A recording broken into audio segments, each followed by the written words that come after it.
Water బాగా వస్తున్నది. Mud ఈ కూలిపోయిన మడ్ అంతా కలిసే వరకు వాటర్ నీళ్లు కలిసే వరకు అలా ఉట్టి వాటర్ ఉన్నా ఏం కాదు. వాటరింగ్ చేస్తున్నాం కాబట్టి వాటర్ లో కూడా మిషన్ దేనిలో పట్టుకుంటారు. కోమటిరెడ్డి వెంకటరెడ్డి గారిని అక్కడికి ఎందుకు తోలేరు సీఎం గారు? ఆయన ఇక్కడ వేరే పనికి తోలండి. ఆయన ఆడికి పోయి నీళ్లు వాటర్ కలిసినాయి కాబట్టి ప్రమాదం వచ్చిందని చెప్తా ఉన్నాడు. నీళ్లుగావే వాటర్ ఏవో ఆ లోపల వాళ్ళకి సిగ్నల్ అందిందట, నా ఫోన్లకి ఏం రింగ్ అయిందని చెప్తా ఉన్నాడు.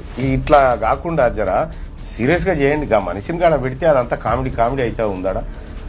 అతన్ని జర వేరే పనికి ఏదన్నా పురమాయించండి. ఆయన ఆడ చేసేదేం లేదు, చూసేదేం లేదు. సరే ఇంజనీరింగ్ సగం దాకా చదివిండు, కానీ చదివినప్పటికి కూడా ఆ మనిషి చెప్తున్న మాటలకు ఓ సంస్థతో మాట్లాడేది ఉంటే సంస్థ ఇచ్చిపెట్టి ఆయన పేరు అని చెప్తా ఉన్నాడు. సో అంత గందరగోళం ఉంది అక్కడ. కన్ఫ్యూజన్, మీడియా కన్ఫ్యూజన్, అందరి కన్ఫ్యూజన్ ఉంది. ఆయన ప్లేస్ లో ఇంకెవరన్నా